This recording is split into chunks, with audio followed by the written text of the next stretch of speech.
feeling of powerlessness is something that human beings cannot endure very well. And if you feel powerless for very long, something's going to warp inside of you psychologically. You're going to turn inward. You're going to become resentful.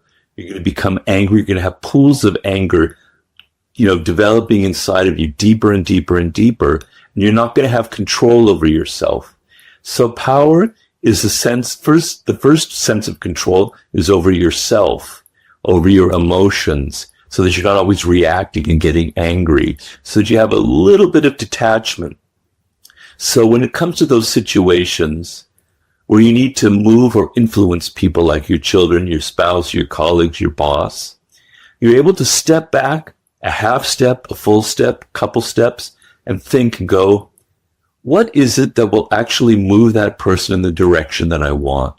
How can I actually influence them effectively so they don't hate me, so they don't resent me, so that they actually do what is in my interest without maybe even realizing it, or that the interests align in some way? So that is power for me, right? It begins with yourself. It begins with a sense of detachment from the events happening to you. And it's the ability to strategize and think in each situation in life.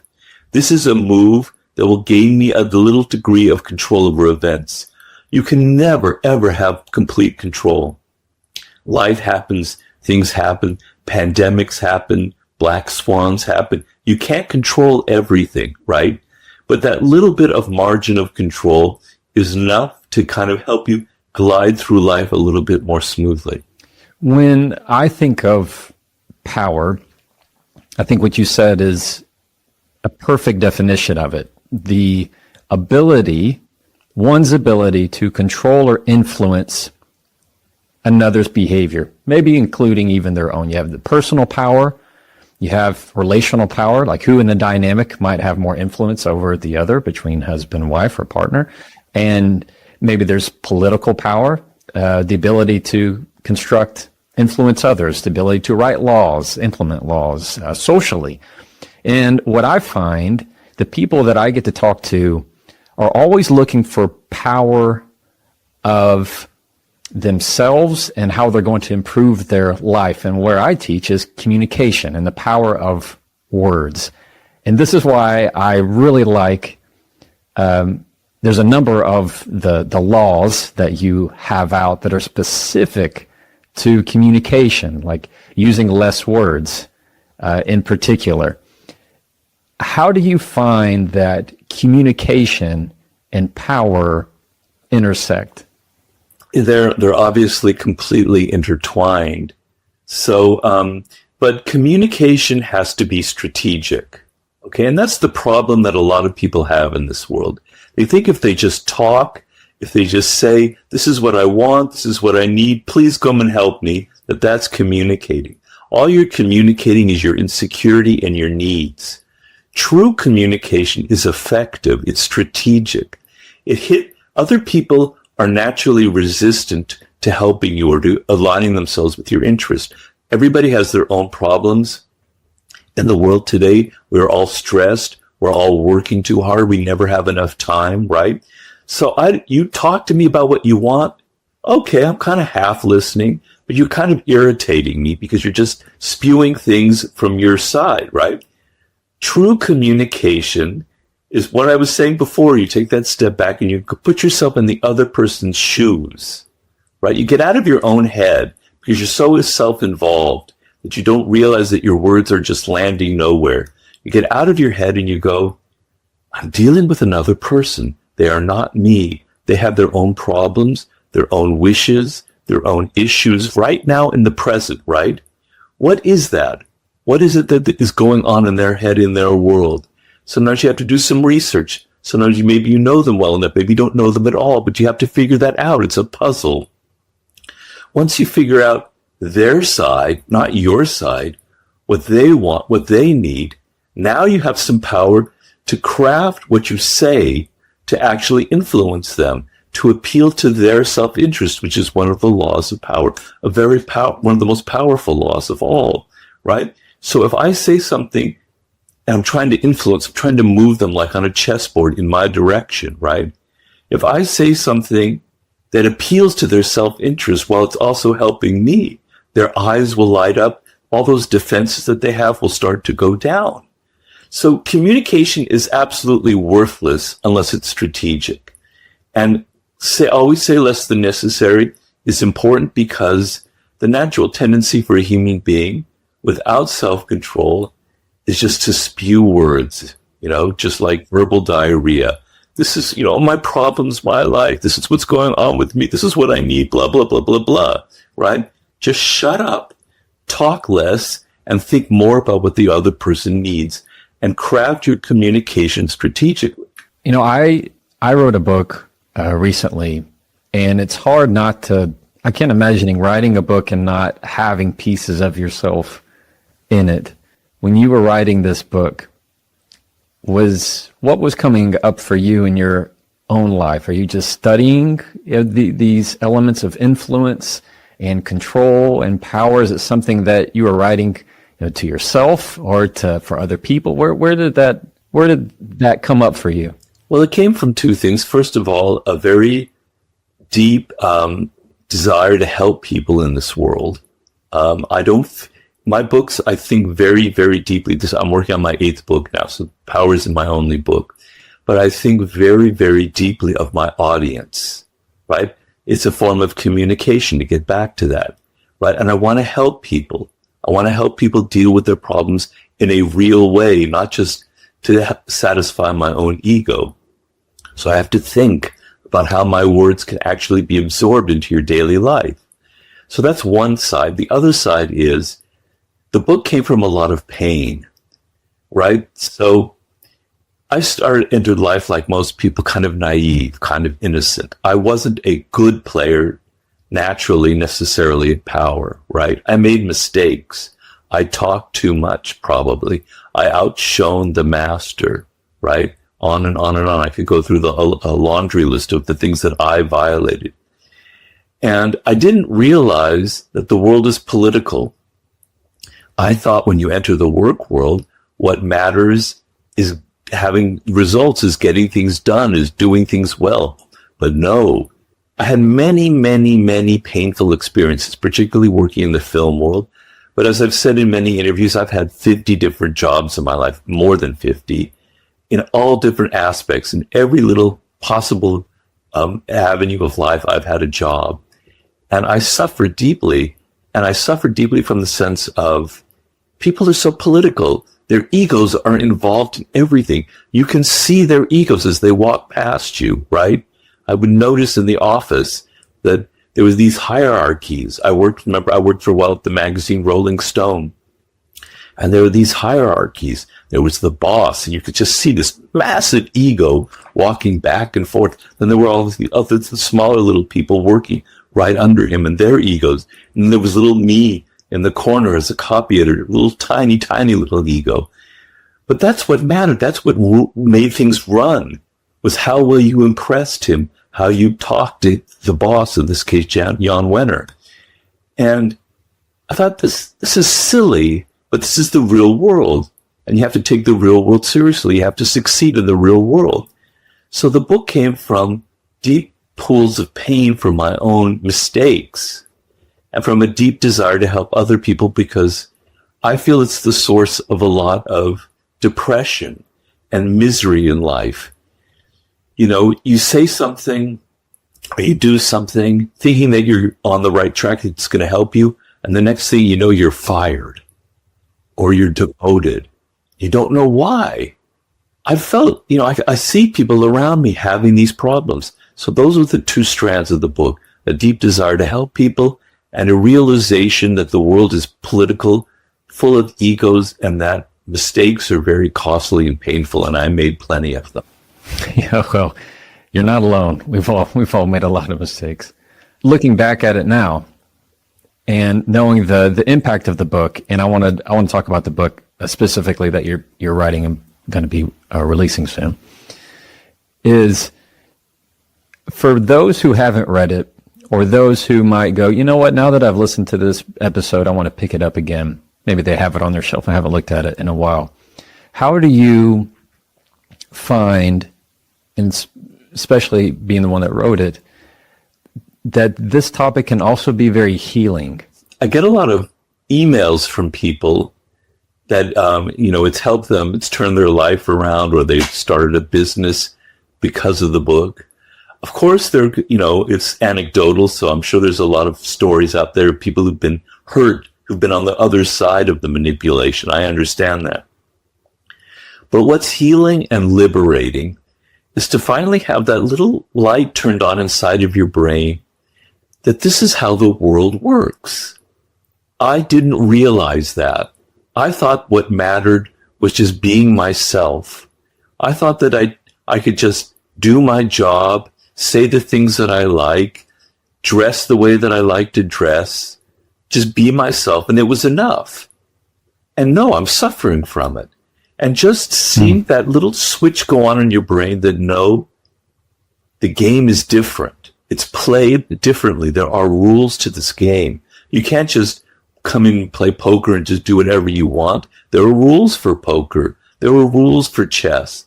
You don't know the rules. You're just playing terribly and you're suffering.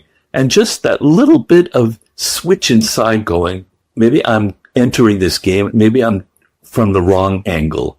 Maybe I'm being too selfish, egotistical. I'm too self-absorbed. And I'm not thinking enough about the players in this game. That little switch of your perspective of how you look at it can be deeply healing and enlightening because it's not natural to us. As I said, it wasn't natural to me. So I think in that sense, that's what has helped a lot of people who, like myself, enter the work world a little bit innocent and a little bit on the naive side. This episode was brought to you by Cozy Earth. One of the reasons I love Cozy Earth is because their products are just that dang good. When it comes to anything that I want to wear that is soft and comfortable, I'm talking hoodies, sweatshirts, sweatpants, which I am wearing a lot of right now that in Texas it is less than 60 degrees, which means it's freezing here. From our bed sheets to our bath towels to everything that is quality product, that's Cozy Earth, and I love talking about them because I use their stuff all the time. Go to cozyearth.com/Jefferson, use the code Jefferson, and get 40% off. cozyearth.com/Jefferson, get the code Jefferson for up to 40% off. If you're looking for anything in the holidays, you need to go check out Cozy Earth. You will not be disappointed, and you will find something that you go, oh, I need this, and I need to get it for somebody else, but I definitely need it for myself. And now, back to the episode. How can you tell if somebody is trying to manipulate you? Well, sometimes if people are clever, you're not going to realize it. Like if people are really good at the manipulation game, if they know the 48 laws of power, if they know how to seduce you, how to wrap their words and make you seem like they're just wonderful, and that they're out for your best interest, if they're really good at it, you won't realize it until it's too late. And so in my book, I think my last book, The Laws of Human Nature, what I tell people is you need to identify these people before they enter your life or before you start listening to them. You need to be able to identify the manipulative types before they start charming you, before they start enchanting you, before they start wrapping you up in their dramas. Because if you fall into that trap, it's going to probably be too late. Most people aren't such good manipulators. And you can sense it, right? They're very passive aggressive. They say things that they want to get from you, but there's a subtext involved, right? And a lot of the bad manipulators, you can feel it. You have an intuitive sense. You can understand it. There's something in their body language, something in how they speak. It doesn't seem sincere. But the main thing is to be able to sense people's character, to be able to identify the types of people out there. So, as I said, there's some people out there who are brilliant at the manipulation game, for whatever reason. Not because maybe necessarily they read my book, but because it's in their DNA. They're just naturally good at it, right? People who are very political, okay? So your task is to be able to see through these people, because the problem that a lot of people have, you see, I have to kind of circle around here a little bit. The thing that I try to say in the 48 Laws of Power is that it's a game of appearances. Appearances matter so much in this power game. How you present yourself, how people see you, act like a king to be treated like a king, right? Recreate yourself. Your appearances is what people are judging you by, right? So at the same time, you have to control your appearances so people see you as powerful, but you have to see like a laser through other people's masks, through other people's games that they're playing, through the appearances they're trying to create. So the great manipulators out there, right, they have signs. They're not perfect. They give little clues, little crumbs that reveal that they're trying to play this kind of game on you. And that's why I wrote The Laws of Human Nature, where I give you tools for identifying the great narcissists out there. Because most of the master manipulators are toxic narcissists. And you have to be able to identify them before they enter your life. How to identify people who are full of envy. They are a very dangerous type. They'll become your best friend in order to hurt you, to sabotage you, because they feel envious. You have to identify them before they get into your life, on and on and on down the line. So that's sort of my advice. There's no simple answer how to identify a manipulator.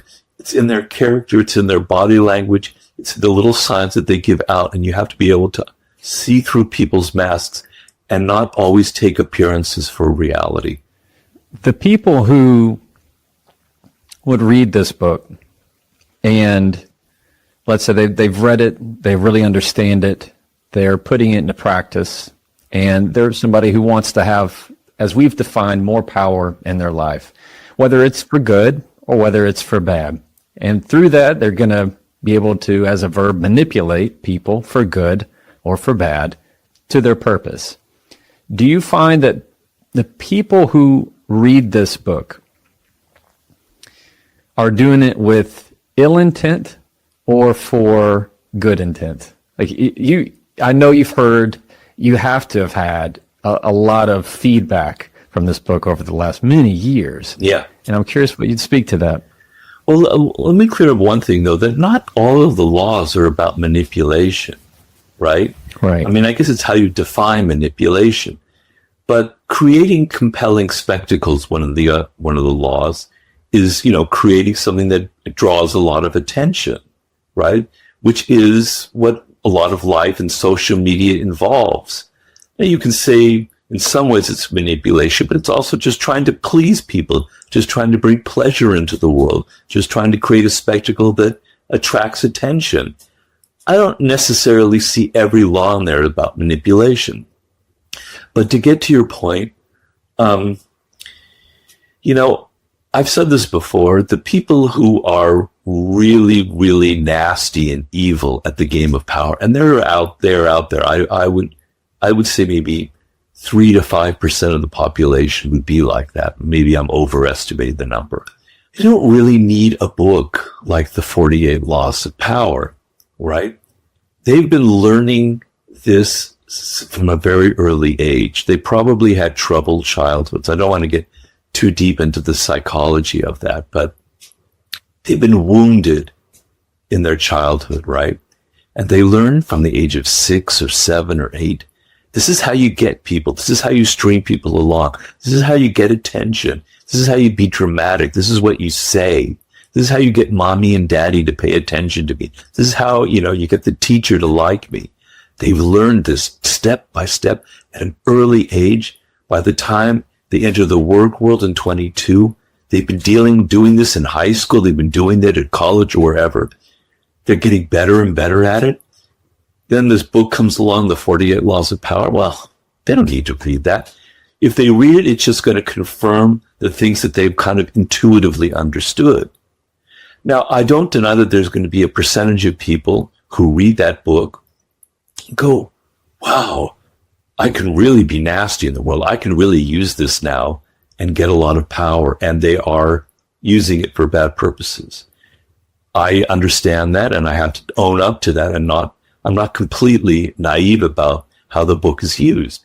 But the vast percentage of people, and I know this from the emails I get hundreds, thousands, tens of thousands of them in the last 20 some years, probably hundreds of thousands in the end, are people who are like myself, who are naive, who didn't understand how the game is played, who entered the work world with all kinds of illusions that were bred into them because your parents don't tell you, your teachers, your parents, and your schools don't tell you that there are people out there who are manipulative, that the world can't be political, that everyone out there has egos. Nobody teaches you this. All of the books are so sweet and sugary, telling you self-help books, just cooperate. This is how to be a good human being. And you enter the work world and nobody prepared you for the slap that you have from people being so nasty and political and ego-ridden. Nobody taught me this. They glom onto the book like it's, water in the desert. Wow, he's teaching me something real. That's the majority of readers, I believe. I could be wrong. There's no science behind it. I don't have data. Anecdotal data, though, is sort of how I believe it. These are the readers that are attracted to the book. What I have found in my own life is so much of what I have seen and ran into with, especially in what they would early childhood trauma, like what you just talked about. People who are proficient at lying or manipulating or exercising, as we can define, power.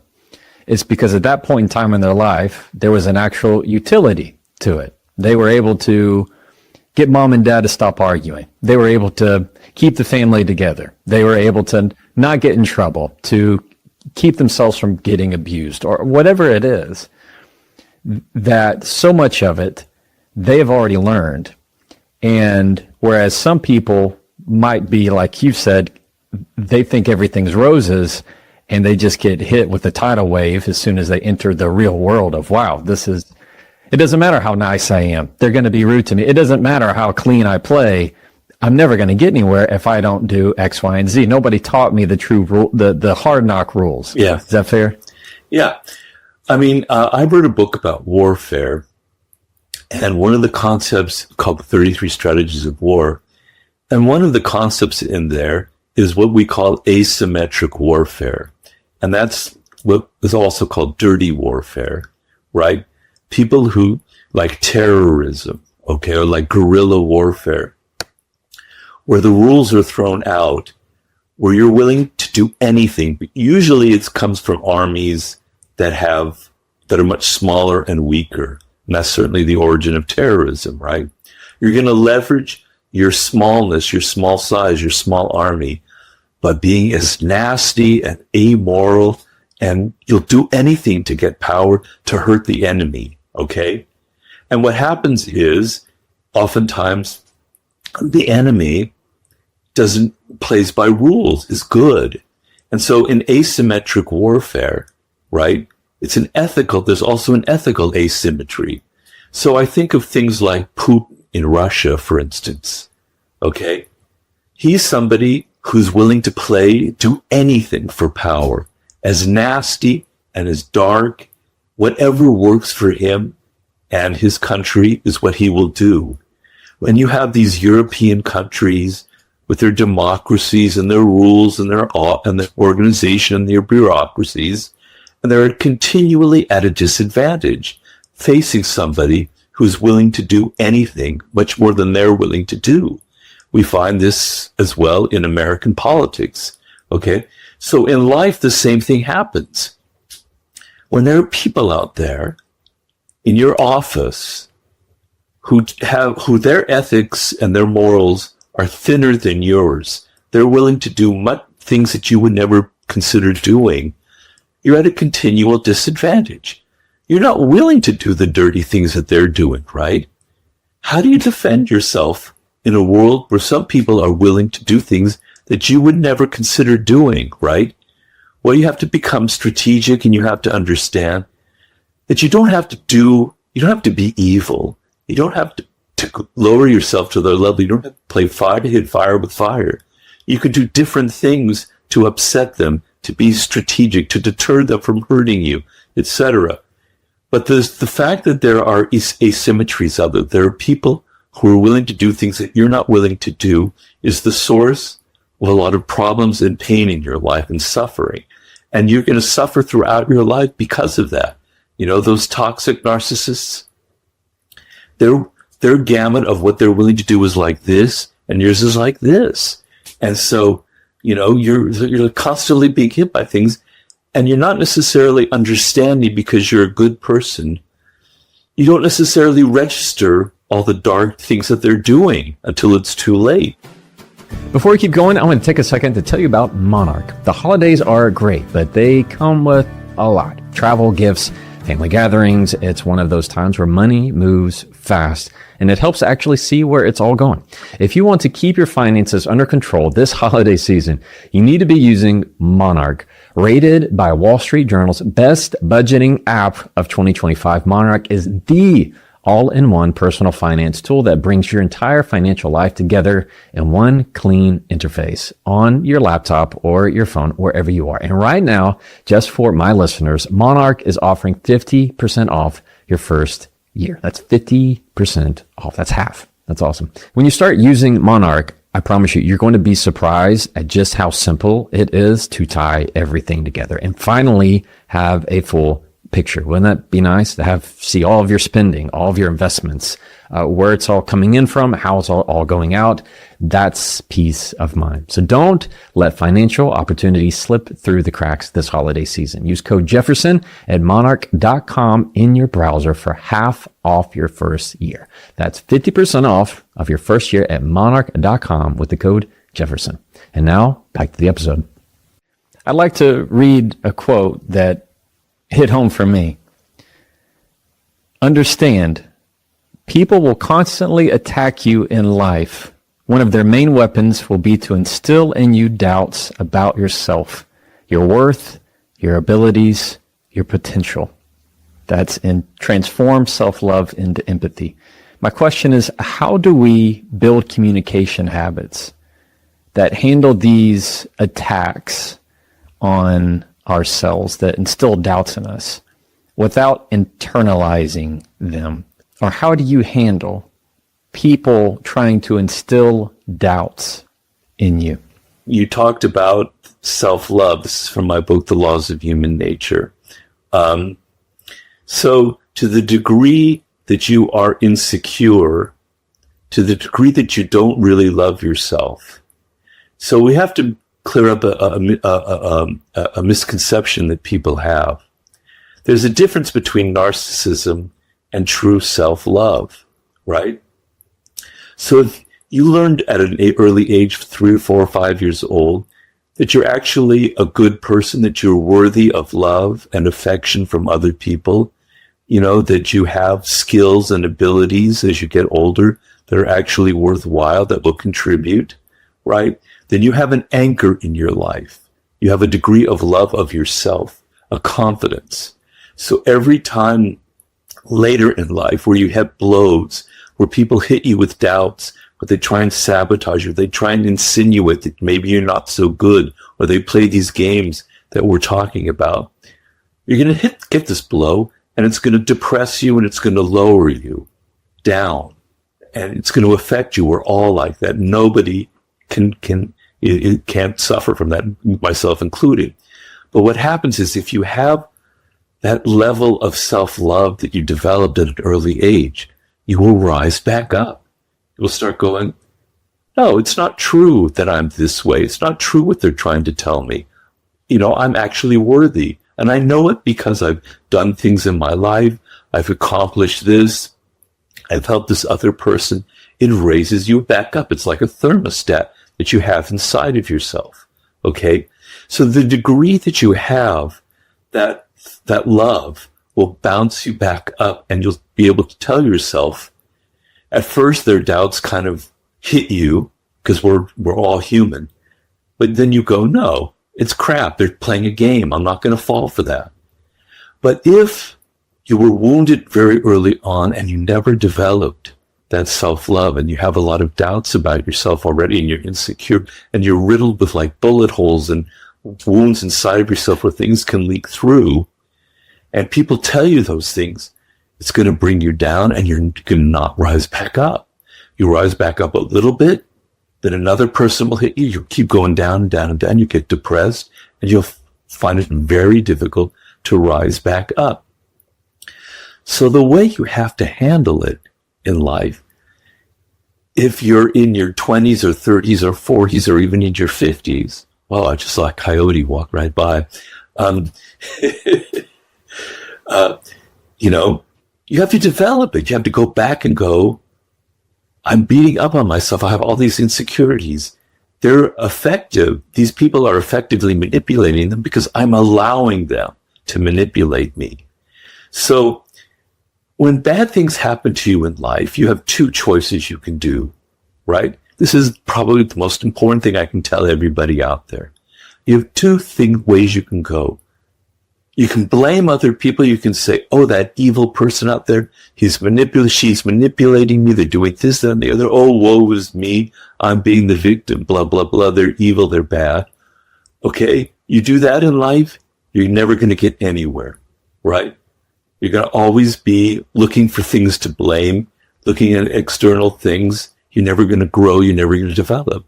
The other thing is every time something bad happens, you look inside of yourself and you go, that person manipulated me. That narcissist got into my life and did all kinds of damage.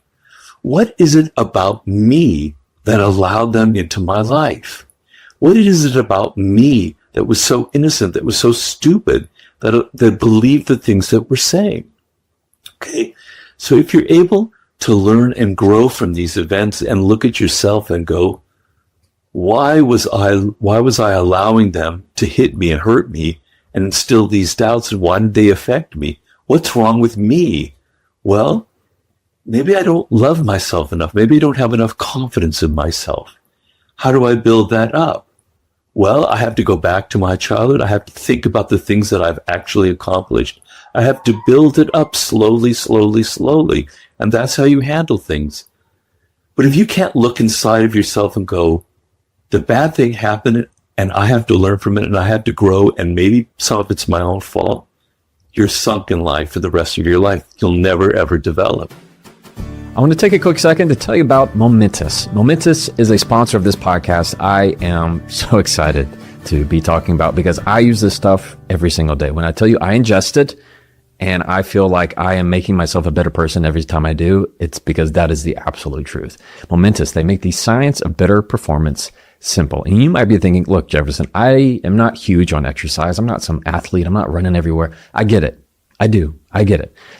Momentous is giving me the nutrition that I know I'm not getting in my very busy day. So here's how I think about it. I know I want to show up my best. That means I need to start with what I'm putting in my body. That has to do with all of my nutrition. So what am I taking? I take a lot of Momentous stuff. I do their whey protein, which is grass-fed. I use their creatine. I use their magnesium, L-threonate. They have a whole sleep stack that I take, which helps me sleep at night. It's restful. I take all their omega-3s, and it's in my fridge. I love this stuff. And I used it before they were ever a sponsor. So when I'm pressing record to talk to you, or I'm stepping on a stage to speak to people, it matters what I put in my body. You can go to livemomentous.com, use the code Jefferson, and get up to 35% off your first subscription. That's livemomentous.com/Jefferson. Momentous. When your moment matters, make it count. And now, back to the episode. I want to make sure and touch on the project you've been working on. I believe it's called The Sublime. The Law of the Sublime, yeah.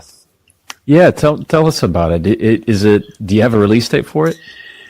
Well, I'm very finally happy to announce that, yes, it should be out in October of 2026.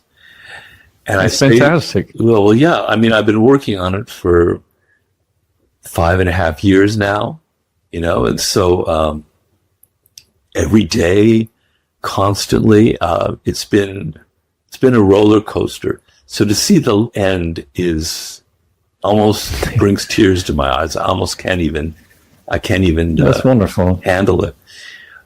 This will be your 9th book? It'll be my eighth book. Eighth book. Eighth book. Okay. Eighth book. Wow, that's incredible. Can you give us a little preview of the Law of the Sublime? So it's a little bit influenced by the near-death experience I had 8 years ago when I suffered or 7.5 years ago when I suffered a stroke. And I came this close to dying myself, and my wife basically saved my life. I was driving my car here in Los Angeles. She saw my face just falling apart, something weird going on. I was driving. I wasn't aware of any of it. She forced me off the road. She called 911. They came quickly. If any of those little things hadn't happened, if they'd been a minute later or she hadn't recognized me, I wouldn't be talking to you right now. I'd either be dead or I'd be in a vegetative state. So life is this very thin thread, right? Where things can, you can definitely slip off the edge and you're not aware it can happen at any moment.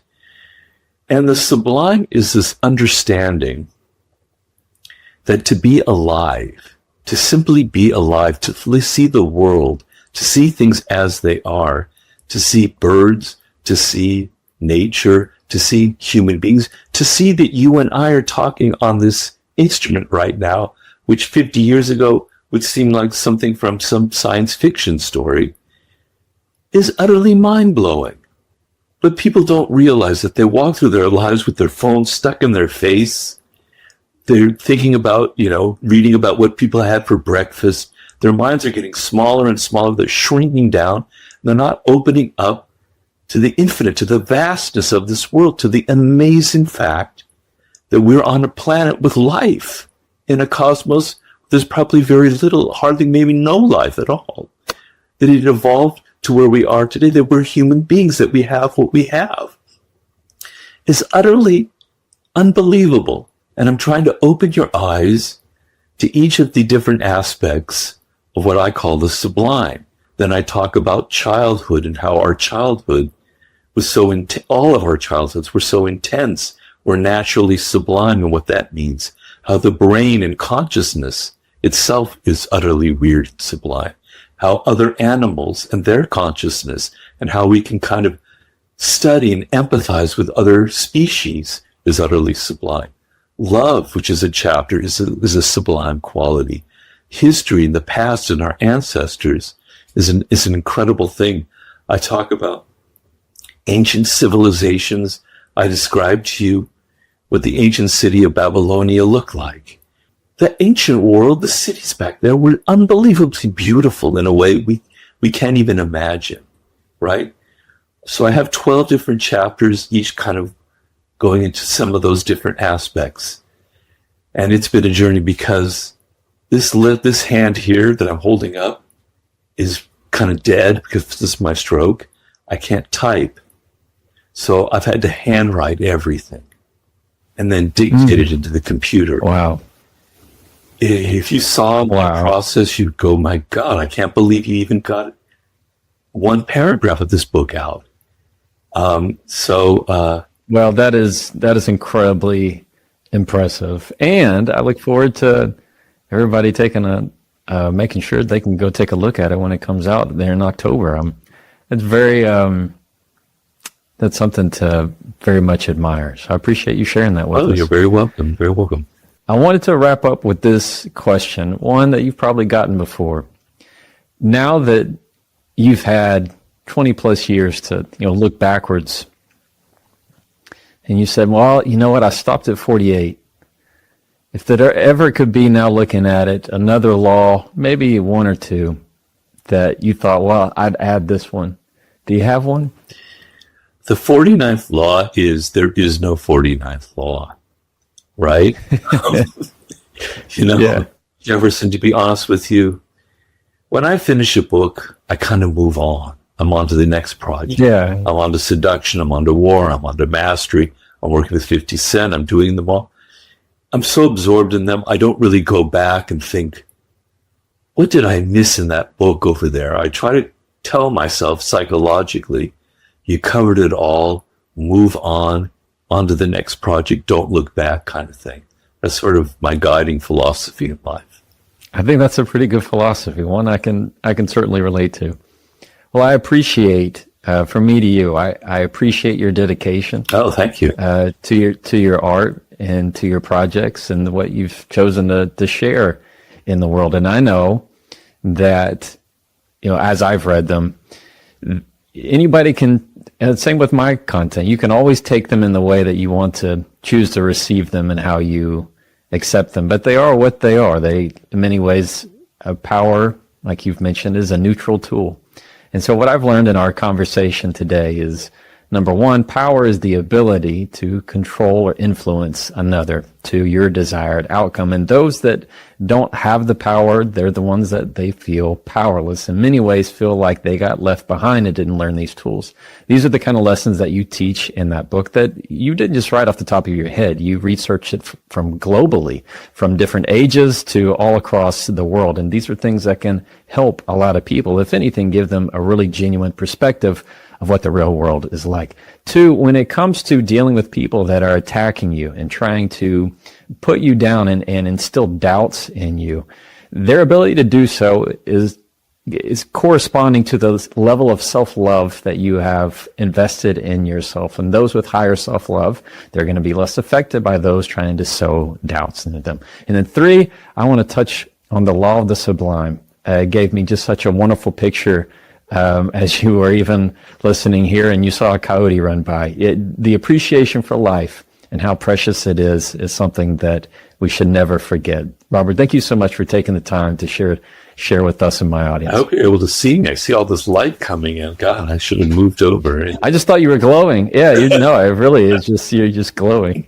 That's awesome. Robert, thank you so much. I appreciate it. Thank you so much for having me, Jefferson. I'm glad that we finally got to be able to do this. Thank you. Take care, man. Me too. Absolutely. Yes, sir. Being a human being is not easy as opposed to an animal because we're born and nobody gives us like a direction. Our parents might be a little bit, at our college, teachers, etc., mentors, but generally we're on our own. And it's a very, very difficult process. You wake up in the morning and you don't really know what you can do. You could choose 12 different paths. It can be very confusing and very overwhelming. When you find that sense of purpose, when you find what I call your life's task, everything has a direction. Everything has a purpose. Your energy is concentrated. It's not like you're just going down a single narrow pathway. It's not like life becomes boring and it's just about discipline and solving problems. It's actually the most exciting thing that can ever happen to you because you never have that lost feeling. You wake up in the morning and you go, yeah, this is what I need to accomplish. People come at you with all kinds of distractions and boring and irritating things. You're able to cut it out. It's just the most marvelous piece of internal radar that you can have. So I genuinely wish that everybody can find that kind of internal radar. And so it's not easy, and I understand that. There's no like instant formula because we're all about instant formulas. It's difficult, and I want you to know that. So it's not like Robert can give me the answer in 3 minutes. No, I can't. But there's a process involved. It's not, a mystery. You can follow a very singular process. And the idea is, you're talking about childhood. The way I like to frame it is, when you were born, you are a phenomenon. You are unique. Your DNA has never occurred in the history of the universe, going back billions of years. It will never occur in the future. Your life experience with your parents and everything that you experience in your early years going on up is unique. It's yours. You're one of a kind, right? So that is your source of power. To waste that is just the worst thing you can do in your life. And what the power is finding that uniqueness. What makes you you, and how you can mine that, and how you can go deep into it and use that to create a career path, right? And so I tell people, when you're a child, when you're 4 or 5, or even younger, you have what the great psychologist Maslow called impulse voices. They're little voices in your head that say, I love this, I hate that. I like this food, I don't like when mommy moves this way, I like when daddy comes from here. You're very cued into who you are and what you like and what you don't like. And these voices kind of direct you in certain ways, right? And when you're very young, they direct you towards intellectual, mental pursuits as well. And there's a book I recommend for everybody. It's Howard Gardner's 5 Frames of Mind. It's helped me immensely. The idea is he talks about 5 forms of intelligence. Our problem is we think of intelligence as mostly intellectual, but there are many forms of intelligence. There's the intelligence that has to do with words. There's abstract intelligence that has to do with patterns and mathematics. There's kinetic intelligence that has to do with the body. There's social intelligence. He has 5 of them. And the idea is your brain naturally veers towards one of them. It can veer towards 2 of them, that happens, but generally one of them kind of dominates, right? And it's like a grain in your brain that's going in a certain direction. You want to go with that grain, and because that's where your power will lie.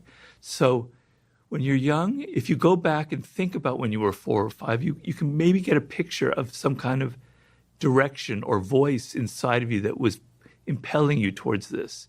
I know for me, it was words. I can remember when I was 6 years old, I was just obsessed with words, just the letters in words. Almost like in this almost slightly schizophrenic way. I would spell words backwards. I would take them apart. I would do anagrams. I love palindromes, right? So I had a thing about words and language. It's very primal. Some people, Albert Einstein, when he was 4 years old, his father gave him a birthday gift of a compass.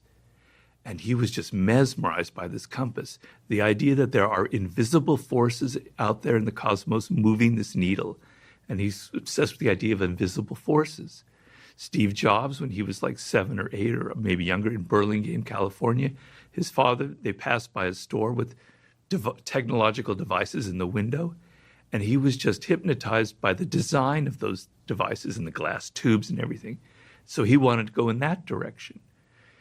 Tiger Woods saw his father hitting golf balls in the garage, and he was just like screaming with joy. He had to do that, right? I could give you a million different examples of this.